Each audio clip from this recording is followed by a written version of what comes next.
Hello, I'm Jerry Fort. Welcome to Jungle Jerry's Treehouse. Gonna read the story about the Wendigo out of the book The United States of Cryptids, a tour of American myths and monsters by J.W. Ocker.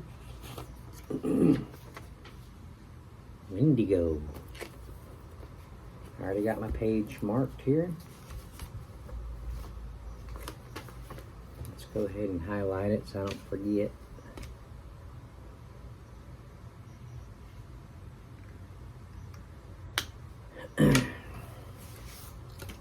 There's a picture right away, right there. See there?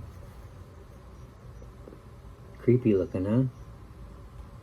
There's some skulls and some bones where he's been chewing on people. Okay. Wendigo. Frosty the Flesh Eater. Type is a humanoid. Location Upper Midwest, U.S. Lake Wendigo, Wisconsin. Okay, wait a minute. Location Upper Midwest, U.S. Lake Wendigo, Wisconsin, Minnesota. Okay. Earliest sighting, prehistory. Notable feature, cannibalistic. The legend of the Wendigo originated with the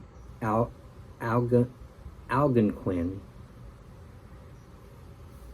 in what is now Canada and the northern United States. And then settlers ran with it. And then everyone ran from it together.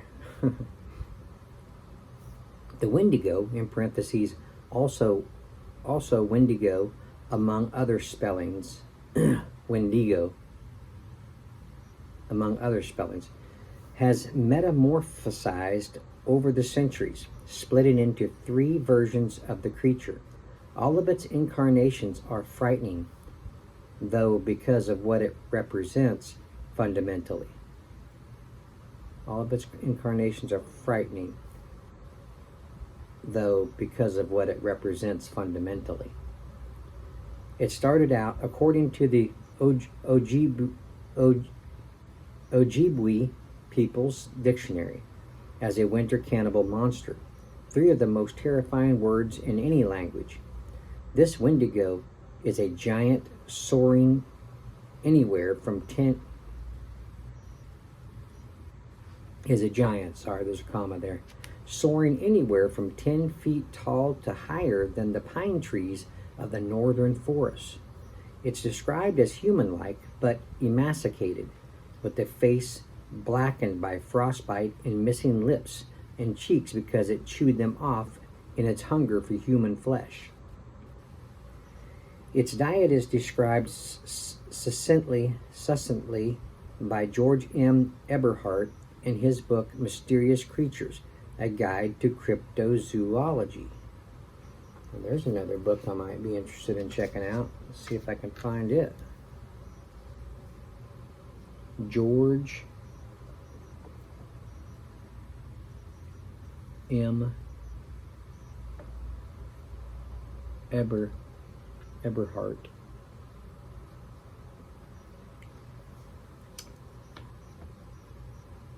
Mysterious Creatures, A Guide to Cryptozoology. The library that I go to doesn't have a whole lot of this kind of stuff there, so they have to sometimes search for me stuff and have it sent there to their library. They hold it for me. Okay, let me start again. Its diet is described succinctly by George M. Eberhardt in his book Mysterious Creatures, A Guide to Cryptozoology. Eats people, especially children. Oh no. The Wendigo is a personification of the ice and hunger, cold and death, despondence and desperation. Rhyme,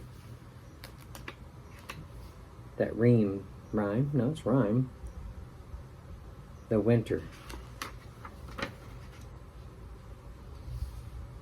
wastelands of North America. But it's not just a metaphor for the ruthless of those but it's not just a metaphor for the ruthlessness of those climes. It's a human monster, one whose dangerous greed and murderous inclinations can ruin a community in an environment where trust and working together are vital for survival. This version of the Wendigo, an extension of the original tale, is the idea that anybody who puts their survival needs above others and eats human flesh, or is tempted to, can go Wendigo. They are possessed by the spirit of the Wendigo. Their hearts and spines encased in ice so thick that you can hear it popping and cracking if you put your ear to their chest. The only cures for Wendigoism are either to pour hot bear fat down the person's throat to melt that ice, or to kill them.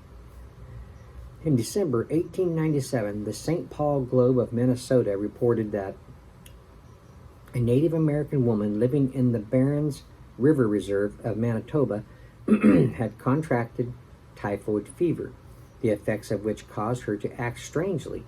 Her husband thought she was going Wendigo, so he grabbed her by the hair and broke her neck. He was arrested for murder, but there are also cases of people going Wendigo that are not mistaken diagnosis. The most infamous is the case of Swift Runner. It was just after the winter of 1878 to 1879 in Alberta. A Cree man named Swift Runner, who was known and liked in town, returned from his winter camp without his family, behaving strangely. He said that they had died of starvation, even though he looked pretty hale for a man who had survived a winter that killed the other 9 members of his family. The Northwest Mounted Police decided to check in on him. What they found was a camp strewn with human bones, some of them gnawed. Swift Runner confessed to what the academic world calls anthropophagy, and the rest of us call cannibalism.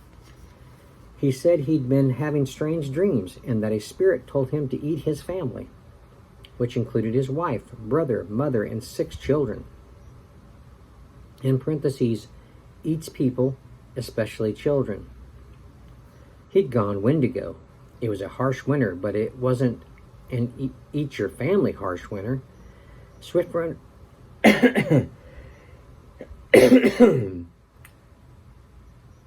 Swift Runner even admitted that he killed and ate one of his sons, the last of his family to die, so that there would be no witnesses to his crimes.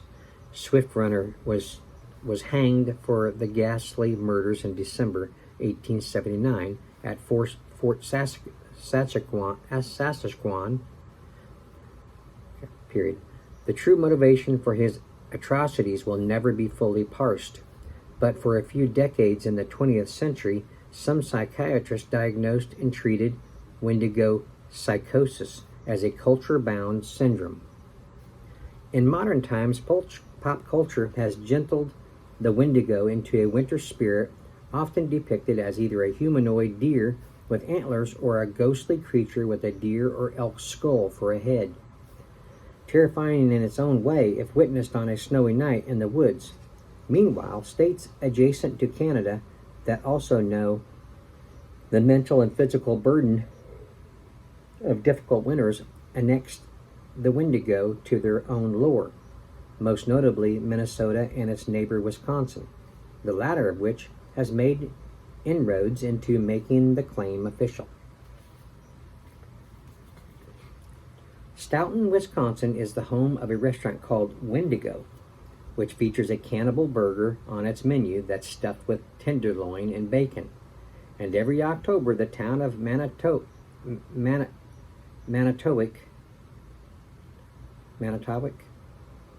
has a Wendigo Fest, which is a Halloween celebration with haunted attractions, a spooky parade, live music, and sideshows. Minnesota hasn't made those kinds of moves to embrace the Wendigo, but it does have a strange natural anomaly called Lake Wendigo. It's a 199-acre lake in the middle of a star-shaped island in the middle of another lake called Cass Lake. That's right. Lake Wendigo is a lake within a lake. In the late 20th century, a researcher named Carol Crawford Ryan gathered stories from locals about Lake Wendigo, some of which seemed to go back hundreds of years. She heard that a Wendigo is supposed to live in the icy waters of that inner lake. Bare footprints and exit holes from some large thing or things are found on the ice when the lake freezes over.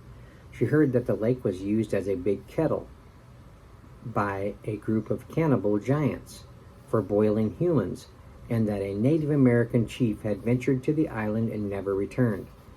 That makes Wendigo Lake a good place for a statue, I think, or a historical marker, at least a warning sign. Either way, only time will tell which state, Minnesota or Wisconsin, will be the better claimant for one of the scariest creatures in this book. Man. Okay. United States of Cryptids, A Tour of American Myths and Monsters by J.W. Ocker. That was about the Wendigo. All right. Well, thanks for watching. Thanks for listening. I appreciate it. We'll see you on the next one.